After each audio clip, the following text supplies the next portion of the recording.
الحمد لله رب العالمين، الصلاة والسلام على سيد الأنبياء والمرسلين وعلى آله وأصحابه وأزواجه وأهل بيته أجمعين، أما بعد، فأعوذ بالله من الشيطان الرجيم، بسم الله الرحمن الرحيم. يا أيها الذين آمنوا استعينوا بالصبر والصلاة إن الله مع الصابرين. صدق الله العظيم، وصدق رسوله النبي الأمين المتين الكريم، ونحن على ذلك لمن الشاهدين والشاكرين والذاكرين، والحمد لله رب العالمين.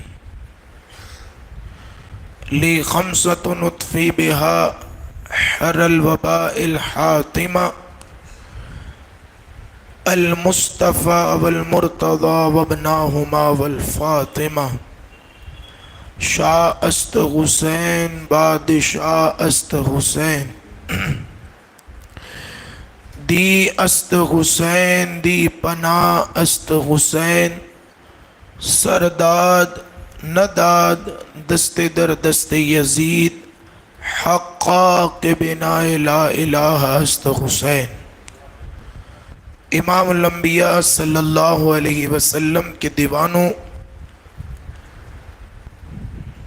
جس آیت مبارکہ کو میں نے تلاوت کرنے کا شرف حاصل کیا، اس کے تحت کچھ معروضات پیش کرنے سے قبل نبی رحمت، شفیع امت، اللہ کے پیارے امت کے سہارے، ہم غریبوں کے غم گسار مصطفیٰ جان رحمت، کونین کی زینت، کونین کی ثروت، حضور احمد مجتبی محمد مصطفیٰ صلی اللہ علیہ وسلم کی بارگاہ بے کس پناہ میں اپنی محبتوں، عقیدتوں، ارادتوں کا نذرانہ پیش کرتے ہوئے بآواز بلند درود پاک کا نذرانہ پیش کریں. پڑھیں اللہم صلی علی سیدنا و مولانا محمد معدن الجود والکرم وآلہ وصحبہ وبارک وسلم. صلاة و سلام علیک یا سیدی یا رسول اللہ صلی اللہ تعالی علیہ وسلم. نبی اور آل نبی کی بارگاہ میں ایک بار اور جم کے درود پاک کا نذرانہ پیش کریں. اللہم صلی علی سیدنا و مولانا محمد وعلی آل سیدنا و مولانا محمد صلی اللہ علیہ وسلم. عزیزان محترم، ماہ محرم الحرام کے اس دوسرے جمعہ میں اور آپ شرکت کی سعادتیں حاصل کر رہے ہیں. اللہ جل مجدہ میری اور آپ سب کی حاضری کو شرف قبولیت عطا فرمائیں، اور آج کے دن کی برکتیں، رحمتیں مجھے اور آپ سبھی کو نصیب کرے. عزیزان محترم، عشرۂ محرم کے اندر یقیناً آپ تمام غلامان اہل بیت نے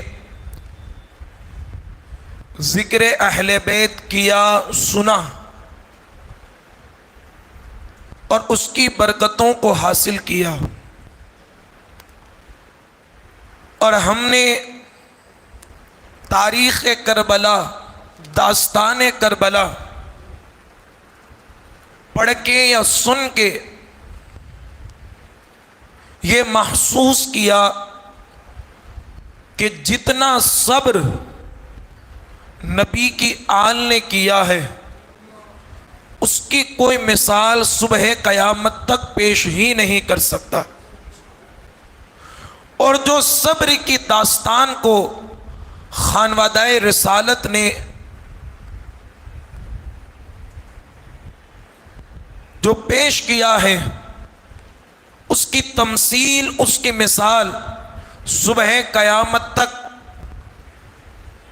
اس کائنات کا کوئی انسان پیش ہی نہیں کر سکتا۔ عزیزوں، لیکن آپ میں سے کئی احباب ایسے ہیں کہ جو اتنا جانتے ہیں کہ کربلا میں سید الشہداء امام الہمام سبط اصغر محافظ شریعت مصطفیٰ سرکار امام حسین علی جدہ وعلیہ السلام کو اور آپ کے رفقا کو، آپ کے جانثاروں کو اور آپ کے خاندان کی بیویوں کو، بچوں کو، آپ کے بھائیوں کو 3 دن کا بھوکا اور پیاسا رکھ کر کربلا کے تپتے ریت پر شہید کیا گیا۔ لیکن میرے امام نے کبھی بھی اپنے قدم کو پیچھے نہ ہٹائے، بلکہ جتنی مصیبتیں آئی صبر کیا، صبر کے دامن کو نہ چھوڑا۔ لیکن عزیز ساتھیوں، کربلا میں یزیدیوں کا ظلم و ستم، 3 دن کا بھوکا رکھنا، پیاسا رکھنا، 6 ماہ کے علی اصغر کو شہید کر دینا، علی اکبر کی جوانی کو لوٹ لینا، حضرت عباس کے دونوں بازو کو شہید کر کے انہیں بھی جو ہے قتل کر دینا، یہاں تک کہ سالار قافلہ، امام قافلہ حضرت امام حسین کو بے دردی کے ساتھ کربلا کے ریگزار پر، کربلا کے میدان میں شہید کر دینا، قتل کر دینا، یہ بہت بڑی مصیبتیں ہیں کہ جس پر خانوادہ رسالت نے صبر کیا اور کبھی بھی صبر کے دامن کو نہ چھوڑا۔ ہم نے ظلم و ستم کی یہ داستان یہاں تک سنی ہے، لیکن عزیزوں، یہ ظلم و ستم کی کہانی، یہ ظلم و ستم کی داستان صرف یوم عاشور تک ختم نہیں ہوتی، بلکہ شہادت امام حسین کے بعد یزیدی ظالموں نے جو خاندان رسالت کی مستورات کے ساتھ، عورتوں کے ساتھ، کہ جس کی طہارت کو اللہ کا قرآن بیان کرتا ہے، جس کے پردے کی مثال کائنات کے اندر دوسرا کوئی خاندان پیش ہی نہیں کر سکتا، ایسی عورتوں کے ساتھ، بیمار زین العابدین کے ساتھ، حضرت سکینہ کے ساتھ کیا ظلم و ستم کی داستان رقم کی گئی۔ کربلا سے کوفہ، کوفہ سے پھر دمشق، اور دمشق سے پھر یہ لوٹا ہوا قافلہ دیار رسول مدینہ منورہ پہنچا۔ یہ طویل داستان ظلم و ستم کی کہ جس میں نیزوں پر سر ہے، اونٹنیوں کی ننگی پشت پر خاندان رسالت کی بیٹیوں کو جو ہے بے پردہ زنجیروں سے باندھ کر جکڑا گیا، اور اتنے طویل راستے میں وہ خاندان رسالت کی عورتیں کہ جن کے بالوں کو چاند و سورج نے نہ دیکھا، ان کو بازاروں کے اندر، سڑکوں پر ان کا تماشا بنایا گیا، اور ان کو جو ہے بے پردہ، بے یار و مددگار، ظلم و ستم کا نشانہ بنا کر جو ہے لوگوں کے درمیان تماشے کے طور پر پیش کیا گیا۔ عزیزوں، آج اسی داستان کا ایک باب جتنے وقت کے اندر گنجائش ہے اتنی پیش کرنے کی کوشش کروں گا۔ آئیے سب سے پہلے سرکار امام حسین علیہ جدہ علیہ السلام کی وہ شہادت کا منظر سماعت کریں کہ حضرت صاحب انیس الواعظین نے سیدنا امام علی مقام رضی اللہ تعالی عنہ کی شہادت کی تفصیل اس طرح بیان کی کہ جب شمر لعین آپ کو شہید کرنے کے لیے آگے بڑھا جب امام عالی مقام زخموں سے چھلنی ہو کر نماز کی ادائیگی کے لیے گھوڑے کی زن سے جب نیچے اترے اور آپ سجدے کی حالت میں تھے تو جو ہے شمر لعین آگے بڑھا آپ کو شہید کرنے کے لیے. آپ نے فرمایا کہ اے شمر یہ تیرا کام نہیں. یہ سنتے ہی اس کے ہاتھ سے خنجر گر پڑا. پھر شمر کا بھائی خولی وہ آگے بڑھا. آپ نے اس سے بھی فرمایا اے خولی یہ تیرا بھی کام نہیں. یہ جملہ سنتے ہی اس کے ہاتھ سے بھی خنجر گر گیا, وہ بھی بھاگ گیا. پھر جو ہے اس کا بھائی جس کا نام تھا شبل آگے بڑھا, جس کے دانت کتوں کی طرح تھے, سینے پر برس کے داغ اور پیٹ پر کوئی بال نہیں تھا. آپ کے سینہ پاک پر بیٹھ گیا, امام حسین کے سینہ پاک پر وہ بیٹھ گیا. پھر آپ نے فرمایا کہ ذرا تم اپنا سینہ کھول کر دکھاؤ. کس سے کہا گیا؟ شبل سے, کہ اپنا سینہ کھول کے دکھاؤ.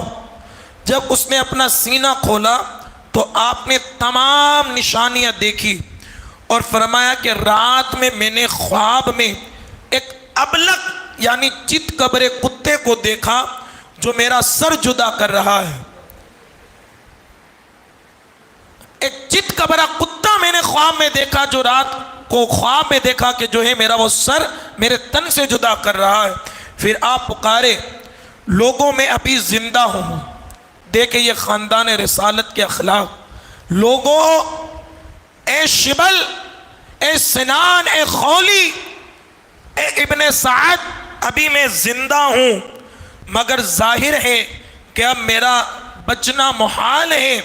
میرے جسم کا کوئی حصہ ایسا نہیں کہ جس پر زخم نہ لگا ہو. لیکن اگر تم اب بھی توبہ کر لو گے تو بروز قیامت توبہ کی گواہی اپنے نانا کے حضور دے کر میں تمہاری شفاعت کراؤں گا. امام حسین کو وہ قتل کرنے کے لیے تیار ہے. شبل جو ہے سینے پر بیٹھا ہوا ہے. اس وقت بھی مولا حسین کہہ رہے ہیں ابھی بھی وقت ہے کہ توبہ کر لو. تمہاری توبہ کی گواہی قیامت کے دن میں اپنے نانا کے حضور پیش کروں گا اور تمہاری شفاعت کراؤں گا. ابھی بھی وقت ہے. مگر جن کے مقدر میں ازلی اور ابدی طور پر بدبختی لکھی تھی, جن کے ہاتھوں پر خاندان رسالت کے خون کے دھبے لگنے تھے اور بد نصیبی جن کے دامن میں تھی, وہ باز نہ آئے. تو آپ نے فرمایا این رسول اللہ. اور یہ کربلا میں امام پاک کے ایسے جملے ہیں کہ جب ایک عاشق امام حسین جب ان جملوں کو پڑھتا ہے آنکھوں سے اشک کا دریا روا ہوتا ہے. امام حسین علیہ جدی علیہ السلام نے اپنی شہادت کے وقت کہا این رسول اللہ صلی اللہ علیہ وسلم, میرے نانا رسول اللہ کہاں ہیں تاکہ وہ میرے صبر کو بذات خود ملاحظہ کریں. پھر آپ نے بلند آواز سے بارگاہ رسالت میں درود پڑھنا شروع کیا. امام حسین شہادت کے وقت پڑھ رہے ہیں الصلاۃ والسلام علیک یا رسول اللہ. اے نانا آپ پر سلام ہو, اے نانا آپ پر درود ہو. امام پاک سرکار کی بارگاہ میں درود پڑھ رہے ہیں. پھر فرمایا هل نظرت کیف وعدی وَأَدَّيْتُ صَبْرِعَاتَ تَشْهَدُ یا رسول اللہ. آپ نے فرمایا اے میرے نانا آپ دیکھ رہے ہیں کہ میں نے اپنا وعدہ کس شان سے پورا کیا. آپ نے جو مجھے ذمہ داری سونپی تھی, آپ نے جو مجھ سے وعدہ لیا تھا, ذرا نانا جان آج کربلا میں دیکھیں آپ کا بیٹا حسین کی شان کے ساتھ آپ کے وعدے کو پورا کر رہا ہے اور استقامت کا کس رنگ میں مظاہرہ کر رہا ہے. لہذا آپ گواہ رہے. پھر آپ نے ہمیشہ کے لیے آنکھیں بند کر لی. شبل ملعون یزیدی نے آپ کا سر مبارک تن سے جدا کر دیا. انا للہ و انا الیہ راجعون. اسی لیے کسی نے پکار کر کہا ہے جس نے حق کربلا میں ادا کر دیا، اپنے نانا کا وعدہ وفا کر دیا، گھر کا گھر سب سپرد خدا کر دیا، کر لیا نوش جس نے شہادت کا جام، اس حسین ابن حیدر پہ لاکھوں سلام۔ عزیزان محترم، اس طرح جام شہادت مولا امام حسین نے نوش فرمایا۔ اب عزیزو، حضرت امام پاک کے ساتھ ان کا ایک وفادار گھوڑا جس کا نام ہے مرتجز، وہ بھی تھا۔ جب امام پاک اپنے گھوڑے سے نیچے تشریف لائے تھے تو یہ گھوڑا بھاگ کر کہیں دور چلا گیا اور یزیدیوں نے اسے دور کر دیا۔ علامہ ابو اسحاق اسفرائینی رحمت اللہ علیہ اپنی کتاب میں تحریر کرتے ہیں کہ امام پاک کی شہادت کے بعد آپ کا گھوڑا ہینگتا ہوا یزیدی بھیڑیوں کی لاشوں کو رونتا ہوا سیدنا امام علی مقام کے جسم پاک کے قریب تشریف لایا۔ آپ کا سر مبارک موجود نہیں تھا، جسم شریف کی گرد گھومنے لگا، یعنی امام حسین کا کربلا میں جہاں جسم پڑا ہوا تھا اس کی چاروں طرف یہ گھوڑا جو ہے گھومنے لگا۔ سیدنا امام علی مقام کا خون مقدس اپنی پیشانی پر ملنے لگا۔ ابن سعد نے گھوڑے کی یہ کیفیت دیکھ کر اپنے ساتھیوں سے کہا کہ اسے پکڑ لیجئے۔ جب یزیدی کتے اس گھوڑے کو پکڑنے کے لیے آگے بڑھے تو اس گھوڑے نے کاٹنا شروع کر دیا، یہاں تک کہ اس گھوڑے نے کربلا کی زمین پر 25 یزیدیوں کو فی النار جہنم کر دیا اپنی لاتوں سے، اور یہاں تک کہ 6 یا 7 گھوڑے جو یزیدیوں کے تھے ساروں کو جو ہے انہوں نے اس گھوڑے نے مار دیا۔ یہاں تک کہ جب ابن سعد نے دیکھا کہ حسین کے گھوڑے کو قابو میں لانا اتنا آسان نہیں ہے، اس نے اپنے کارندوں سے کہا کہ چھوڑ دو اسے، دیکھتے کہ یہ کیا کرتا ہے۔ جب یزیدی پیچھے ہٹ گئے تو پھر وہ گھوڑا امام علی مقام کے جسم شریف کے قریب آیا اور اپنی پیشانی زمین پر رکھ دی، پھر امام علی مقام کے جسم اقدس کو چومنے لگا، آپ کے جسم کو چومنے لگا وہ گھوڑا، اور اس زور سے ہینگتا تھا کہ تمام ریگستان جو کربلا کا ریگستان تھا اس کی آواز سنائی دینے لگی۔ پھر ہینگتا ہوا یہ گھوڑا خیمہ اہل بیت کی طرف بڑھا کہ جہاں خاندان رسالت کی مظلوم عورتیں تھیں، سیدہ زینب، سیدہ سکینہ، سیدہ شہر بانو، سیدہ ام رباب، سیدہ ام کلثوم، یہ ساری بیویاں اہل بیت کی خیمے میں موجود تھی، جو آہو فغا کر رہی تھی، آنسو بہا رہی تھی، اور جو ہے اپنے صدموں کو اور اپنے جو ہے ظلم کی داستان کو اپنے نانا کے حضور پیش کر رہی تھی، اور اللہ کی بارگاہ میں التجائے کر رہی تھی کہ میرے مالک ہماری ان قربانیوں کو اپنی بارگاہ میں قبول فرما لے۔ اہل بیت کی خواتین محترم نے جب اس گھوڑے کو آتا ہوا دیکھا کہ جس کی زین خالی ہے کہ گھوڑے پر کوئی ہے نہیں، اور خون میں لپٹا ہوا ہے امام حسین کا گھوڑا اور زور زور سے چلا رہا ہے، اس حالت کو دیکھ کر گھوڑے کی خاندان رسالت کی عورتوں نے یہ محسوس کر لیا کہ اب امام حسین کو شہید کر دیا گیا ہے، کیونکہ امام گھوڑے پر ہے نہیں۔ اس کا مطلب ہے کہ یزیدی کارندوں نے، یزیدی بھیڑیوں نے امام کو جو ہے شہید کر دیا۔ اہل بیت اطہار کی خواتین محترم کی آنکھوں سے آنسو جاری ہو گئے جب گھوڑے کو خالی دیکھا، کیونکہ اسی گھوڑے پر سوار ہو کر امام علی مقام کربلا کے میدان میں گئے تھے اور فوج اشقیاء سے مقابلہ کیا اور اپنی جان کو قربان کر دیا، لیکن ہائے افسوس، اب وہ گھوڑا خالی آیا تو خاندان رسالت کی عورتوں کی، بچوں کی چیخ نکل گئی کہ ہمارے سالار کو، ہمارے امام کو ان یزیدی بھیڑیوں نے کربلا کے تپتے ریت پر شہید کر دیا۔ جب وہ گھوڑا خیمے کے قریب پہنچا تو سیدہ سکینہ رضی اللہ تعالی عنہا نے گھوڑے کو دیکھ کر اسے مخاطب کر کے کہا، این ترکت ابی یا مرتجز، کہا کہ اے میرے بابا کے گھوڑے مرتجز، میرے باپ کو کہاں چھوڑ کر آ گیا؟ سکینہ کا یہ جملہ تھا، ساری بیویوں کی چیخ نکل گئی۔ پھر حضرت سیدہ زینب کبریٰ رضی اللہ تعالی عنہا نے مرتجز کو دیکھ کر کہا این ترکت اخی، کہ اے میرے بھائی کے گھوڑے میرے بھائی کو چھوڑ کر کہاں آ گیا؟ سیدنا امام علی مقام کی تمام بیویوں نے پکار کر کہا این ترکت سیدنا، کہ اے ہمارے سر کے تاج امام حسین کے گھوڑے، ہمارے سر تاج کو تو کہاں چھوڑ کر آ گیا؟ اس کے بعد پھر یہ امام پاک کا گھوڑا امام پاک کے جسم کے قریب آیا اور پاس آ کر امام پاک کے قدموں کو چوما، پھر ہینگتا ہوا دریائے فرات کے کنارے پر آیا اور اس میں چھلانگ لگا دی۔ آج تک پتہ نہیں کہ وہ گھوڑا کہاں چلا گیا۔ دوستان محترم، یہ تھی امام حسین کے با وفا گھوڑے کی داستان۔ اب آؤ عزیزو، کربلا میں دن کے اجالے میں فاطمہ کے باغ کے پھولوں کو جو ہے رون دیا گیا، پھولوں کو مرجھا دیا گیا، لیکن ظالموں نے اس پہ بس نہ کیا۔ اب ظلم و ستم کی وہ داستان کہ جب ایک خاندان رسالت کا دیوانہ اس داستان کو سنتا ہے، خون کے آنسو بہاتا ہے کہ کیا صبر کی داستان ہے۔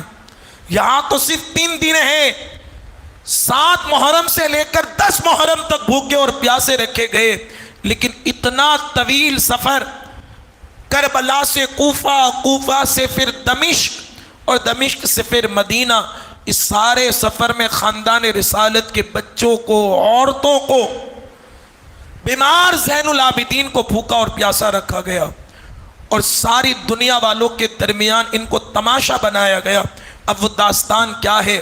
عزیز و سماعت کریں۔ دن کے اجالے میں امام حسین شہید ہو گئے، پوری کائنات کے اندر ایک کوہرام برپا ہو گیا، سورج جلدی جلدی ڈوب گیا، دن کے اجالے میں کالے بادل چھا گئے، یہاں تک کہ خون کی بارش ہوئی۔ جس جگہ سے پتھر اٹھایا جاتا خون کے فوارے نکلتے، آسمان کے فرشتے رو رہے تھے، زمین کی مخلوق رو رہی تھی، یہاں تک کہ ساری کائنات کے اندر ایک کوہرام برپا ہو گیا۔ یزیدی بھیڑیوں نے اس پر بس نہ کیا اور امام حسین کی شہادت کے بعد آپ کے جسم کے ساتھ جو بے ادبی کی گئی، تاریخ کے باب میں یہ ایک ایسا خطرناک باب ہے کہ جب اسے سنا جاتا ہے تو محسوس کیا جاتا ہے کہ کس طرح صبر کی داستان خاندان رسالت نے زمین کربلا پر رقم کی ہے۔ امام حسین کو شہید کر دیا گیا، آپ کے سر مبارک کو تن مبارک سے جدا کر دیا گیا۔ اب یہاں تک کہ حضرت علامہ ابو اسحاق اصفرائینی رحمت اللہ علیہ بیان کرتے ہیں کہ عمر بن یزید نے آپ کے سر مبارک پر جو آپ کے نانا کا عمامہ تھا اسے اتار لیا۔ یزید بن شبل نے آپ کی چادر شریف لے لی جو آپ کے جسم پر تھی۔ سنان بن انس نجفی نے آپ کی انگوٹھی اور زرہ اتار لی، اور محمد بن اشعث ابن اشعث نے آپ کے جسم پر جو لباس تھا اس لباس کو بھی اتار دیا۔ دوستو، میں آپ کو بتاؤں کہ جب امام عالی مقام کربلا میں جانے کے لیے تیار ہو رہے تھے تو آپ نے اپنی کسی بیوی سے کہا کہ مجھے اندر پہننے کے لیے وہ کپڑا دو کہ جس کو میں ہر دم پہنا کرتا ہوں تاکہ میرا سطر نہ کھلے۔ اور امام پاک جنگی جب لباس پہنتے تو اس کے اندر ایسا کپڑا پہنتے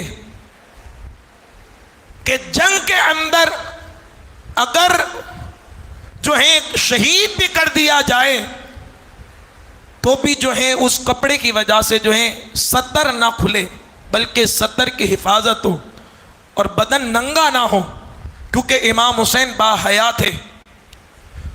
سطر ننگا نہ ہو، اپنی بیوی سے کہا وہ میرا کپڑا وہ میرا لباس جس کو میں جنگوں کے اندر پہنا کرتا ہوں کہ تاکہ جنگ میں کبھی ایسا مرحلہ آئے کہ دشمن ہم پر جو ہے حاوی ہو جائے، اور اگر ہم گھوڑے سے نیچے آ جائیں تو ہمارا سطر نہ کھلے، چاہے تلوار کی جتنے وار لگیں، نیزوں کے جتنے وار لگیں، لیکن ہمارا سطر نہ کھلنا پائے۔ امام پاک ویسا ہی لباس پہن کر میدان کربلا میں گئے تھے۔ ابن اشعث نے آپ کے جسم مبارک سے آپ کا لباس بھی نکال لیا، اور بغیر لباس کے میرے امام کا جسم جو ہے کربلا کے میدان پر ہے۔ یہاں تک کہ جن لاشوں کو امام پاک نے اٹھا کر خیمے کی طرف پہنچایا تھا، یزیدیوں نے حکم دیا کہ سارے کے جسموں کو یہاں لے آیا جائے، اور جن جن کی گردنیں تنوں سے جدا نہیں ان کی گردنیں بھی جو ہیں جدا کر دی جائے۔ میرے عزیزو، یہاں تک کہ سارے شہدائے کربلا کے جسموں سے جو ہیں کپڑے نکال دیے گئے، سب کو معاذ اللہ رب العالمین ننگا کر دیا گیا۔ ذرا تصور تو کرے، ننگا کر دیا گیا، اور جن کی گردنیں تنوں سے جدا نہیں تھیں ان کی گردنوں کو بھی تنوں سے جدا کر دیا۔ اب ذرا سوچے کہ جب علی اصغر کے 6 ماہ کے چھوٹے جسم کے ساتھ جب گردن کو جدا کر رہے ہوں گے یزیدی، تب وہ منظر کتنا خطرناک ہوگا۔ اور پھر ایک صف کے اندر سارے جسم کو جو ہے رکھا گیا۔ شقی ابن سعد نے کہا، اے یزیدی سپاہیوں، تم میں سے کون ہے جو حسین اور حسین کے جانثاروں کے جسم کو جو ہے گھوڑے کی ٹاپوں سے رون ڈالے؟ تو یزیدی فوجیوں میں سے 10 اشقیاں، 10 جہنمی گنڈے نکلے، اس میں سے یہ محمد بن اشعث بھی تھا۔ 10 لوگ آگے بڑھے، سب سے پہلے امام پاک کے جسم شریف پر اتنے گھوڑے کی ٹاپوں کو برسایا گیا کہ گویا کہ امام پاک کا جسم مبارک چکنا چور ہو گیا، ہڈیاں ٹوٹ گئی۔ حضرت امام حسین اور آپ کے جانثاروں کے جسم کو ٹاپوں کی جو ہیں ٹاپوں گھوڑے کی ٹاپوں سے رون دیا گیا۔ ساروں کے جسم چلنے ہیں، لہو لہان ہیں۔ ذرا سوچے تو صحیح کہ جب امام پاک کے جسم سے لباس نکالا گیا ہوگا، آپ کے جسم کو گھوڑے کی ٹاپوں سے جب چھلنی کیا ہوگا، اس وقت خاندان رسالت کی عورتوں پر کیا گزری ہوگی؟ ذرا تصور کریں دوستان محترم۔ پھر جو ہے انہوں نے امام حسین اور آپ کے جانثاروں کے ساتھ جو شہید ہوئے تھے کربلا میں، ان کے ساتھ اتنا برا سلوک کیا۔ اب اس پر بس نہ کیا، خیمہ اہل بیت کے اندر جتنی عورتیں تھیں ان عورتوں کی جو بے ادبی کی، وہ بھی تاریخ کے باب میں اتنی خطرناک داستان ہے کہ سب سے پہلے ابن سعد نے حکم دیا کہ اے شمر جاؤ، اے خولی جاؤ، سپاہیوں کو لے کر جاؤ اور خاندان رسالت کے خیمے میں داخل ہو کر ان کی عورتوں کو لوٹ لو، ان کے بچوں کو لوٹ لو۔ یہاں تک کہ بتایا جاتا ہے تاریخ کے اندر کہ شمر لعین جب لوٹنے کے لیے خیمہ اہل بیت میں آیا، ساری بیویوں نے بڑھ کر کہا کہ اتنا تو لوٹ چکے، اب کیا باقی ہے جو لوٹنے کے لیے آئے ہو؟ ظالموں میں سے شمر لعین نے سیدہ زینب کے سر سے چادر چھین لی۔ حضرت سکینہ، حضرت ام رباب، ساری بیویوں کو جو ہے بن چادر کے کر دیا، چادریں چھین لی گئیں۔ حضرت زینب کبریٰ کہتی ہیں یہاں تک کہ میرے کانوں میں جو پازیب تھے، میرے پاؤں میں جو پازیب تھے، میرے کانوں میں اور سکینہ کے کانوں میں جو بالیاں تھی، ظالموں نے بے دردی کے ساتھ ان پازیب کو بھی چھین لیا۔ سکینہ کی طرف جب بڑھے، سکینہ کے کانوں میں وہ بالیاں تھی جو ان کے بابا نے سکینہ کو تحفے میں عطا فرمائی تھی۔ سکینہ کے کانوں کی طرف بڑھا، وہ ظالم تماچے مارنے لگا۔ جیسے تماچے وہ ظالم مار رہا تھا، شمر لعین سیدہ سکینہ اپنے بابا کے جسم کو دیکھ کر کہہ رہی تھی، بابا ذرا دیکھیں آپ کی سکینہ کے ساتھ کیا سلوک کیا جا رہا ہے۔ میرا رونا بابا آپ کو پسند نہ تھا. ذرا دیکھیں یہ یزیدی بھیڑیے آپ کی بیٹی سکینہ پر کے گالوں پر جو ہیں تماچے مار رہی ہے. دوستو وہ کتنا خطرناک منظر ہوگا. یہاں تک کہ سکینہ کے کانوں سے جو بھی بالیاں چھین لی گئی, ان کی چادریں چھین لی گئی. حضرت بیمار زین العابدین جو ہیں کھجور کی چٹائی پر جو ہیں لیٹے ہوئے تھے. ظالموں نے اس پر بھی بس نہ کیا, حضرت امام زین العابدین کے نیچے جو چٹائی تھی اس کو بھی گھسیٹ کر چھین لیا اور ان کو تماچے مارے, اور یہ ظلم کی داستان کی گئی. یہاں تک کہ سارے خیمہ اہل بیت کو آگ لگا دی گئی, جلا دیا گیا. حضرت زینب کبریٰ بتاتی ہیں کہ ایک ظالم تھا, ہمیں لوٹ بھی رہا تھا, رو بھی رہا تھا. میں نے اس سے پوچھا کہ ہمیں لوٹ بھی رہا ہے اور رو بھی رہا ہے, تو وہ کہنے لگا رو تمہاری اس رہا ہوں, تمہاری بے بسی کو دیکھ کر رو رہا ہوں, اور لوٹ اس لیے رہا ہوں کہ اگر میں نے نہ لوٹا تو کوئی آ کر دوسرا لوٹ جائے گا. یہاں تک کہ خیمے جلا دیے گئے. بے یارو مددگار خاندان رسالت کی شہزادیوں کو کربلا کے میدان میں جو ہے چھوڑ دیا گیا. ایک طرف خاندان رسالت کے امام حسین کے, علی اکبر کے, حضرت قاسم کا, حضرت عباس کا, حضرت اون و محمد کا, حضرت علی اصغر کے لاشیں جو ہیں کربلا کے میدان میں خون کے دھبے ہیں, گردنیں ایک طرف پڑی ہوئی ہے, جسموں کو جو ہے گھوڑے کی ٹاپوں سے چھلنی کر دیا گیا ہے. اور یہ منظر کربلا کی زمین پر ہے. عورتوں کے سروں سے دوپٹے چھین لیے گئے. سیدہ زینب کبریٰ رضی اللہ تعالی عنہ نے سیدنا امام حسین کے جسم کو دیکھ کر اور یزیدی جب چادریں چھین رہے تھے اس منظر کو دیکھ کر بارگاہ مصطفیٰ میں یہ التجا پیش کی کہ نانا حضور, آپ وہ ہیں کہ آپ نے حاتم طائی کی بیٹی کو جب بے یارو مددگار اور بغیر چادر کے دیکھا تو آپ نے حاتم طائی کی بیٹی کے سر پر چادر ڈال دی. یا رسول اللہ, آپ نے غیروں کے بیٹیوں کے سروں پر چادر ڈال دی اور ان کی حفاظت کی. ذرا آقا مدینہ کے سلطان آج آپ کی بیٹیوں کی بے بسی دیکھے کہ آپ نے کائنات کی بیٹیوں کے سروں پر چادر ڈالی. آج آپ ہی کی بیٹیوں کے سروں سے چادر چھین لی گئی. آج آپ کے بیٹے حسین کے جسم سے جو ہے لباس نکال دیا گیا. یا رسول اللہ, آپ پر کروڑوں درود ہو, آپ پر کروڑوں سلام نازل ہو. ذرا ہماری بے بسی کو دیکھے, ذرا ہماری اس جو ہے منظر کو دیکھے کہ آپ نے کائنات کی بیٹی کے سر پر جو ہے چادر ڈال دی. آج آپ کی بیٹیوں کے سروں سے بے دردی کے ساتھ جو ہے چادریں چھین لی گئی اور ہمیں جو ہے بے یارو مددگار چھوڑ دیا گیا. یا رسول اللہ, ذرا اپنے حسین کو دیکھیں کس طرح کربلا کے میدان میں آپ کے بیٹے حسین کا لاشا پڑا ہوا ہے. ذرا حضور دیکھیں جب امام حضرت سیدہ زینب کبریٰ نے کربلا کے میدان میں جب اس طرح استغاثہ پیش کیا, کائنات کا ذرہ ذرہ آنسو بہا رہا تھا, ہر طرف آہو فغاں تھی. اور ذرا وہ منظر دیکھے, یہاں تک کہ شہزادیوں نے اور تمام خیمہ اہل بیت نے نماز عصر ادا کی, نماز مغرب ادا کی. اتنی مصیبتیں میرے بھائیوں, لیکن نماز قضا نہیں ہوئی. یہاں تک کہ نماز عشاء ادا فرمائی. اب رات کا اندھیرا ہے, ایک طرف یزیدی بھیڑیوں کے اندر خوشیوں کا ماحول ہے, جشن کا ماحول ہے, شراب کی میخیں اڑ رہی ہیں, رقص و سرور کی محفل سجی ہے اور ہر کوئی جو ہے موج و مستی کر رہا ہے. اور ایک طرف خاندان رسالت کا یہ لوٹا ہوا قافلہ کربلا کے میدان میں ہے جو آنسو بہا رہا ہے, اللہ کا ذکر کر رہا ہے, اللہ کے حضور دعائیں کر رہا ہے. مالک ہمیں استقامت عطا فرما, مالک ہمیں صبر عطا فرما, حسین اور حسین کے جانثاروں کی قربانی کو اپنے حضور قبول فرما.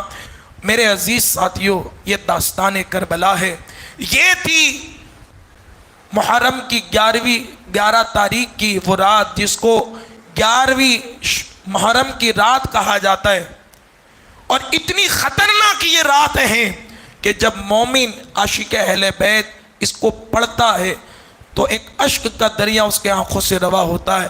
اب یہ رات آئی، اسی پر میں اپنی گفتگو کو سمیٹ رہا ہوں۔ انشاءاللہ مولا تعالی گزشتہ جمعہ میں اسی رات سے اپنی گفتگو کا آغاز کریں گے، اور ممکن کوشش کریں گے انشاءاللہ مولا تعالی اس پورے ماہ محرم کے اندر داستان باد کربلا جمعہ ٹو جمعہ ہم پیش کریں گے، اور اگر وقت رہا تو انشاءاللہ باد کربلا جو یزیدیوں کا انجام ہوا اور اللہ نے جو عبرت کا نشان انہیں بنایا اور ان کے ناموں کو، ان کے وجود کو جو نست و نابود کیا، وہ ساری داستان کو انشاءاللہ مولا تعالی آپ کے حضور پیش کرنے کی کوشش کریں گے۔ اللہ پاک کہنے سننے سے زیادہ مجھے اور آپ سبھی کو عمل کی توفیق عطا کرے۔ وما توفیق الا باللہ۔ السلام علیکم ورحمۃ اللہ تعالی وبرکاتہ۔ دوستان محترم، چند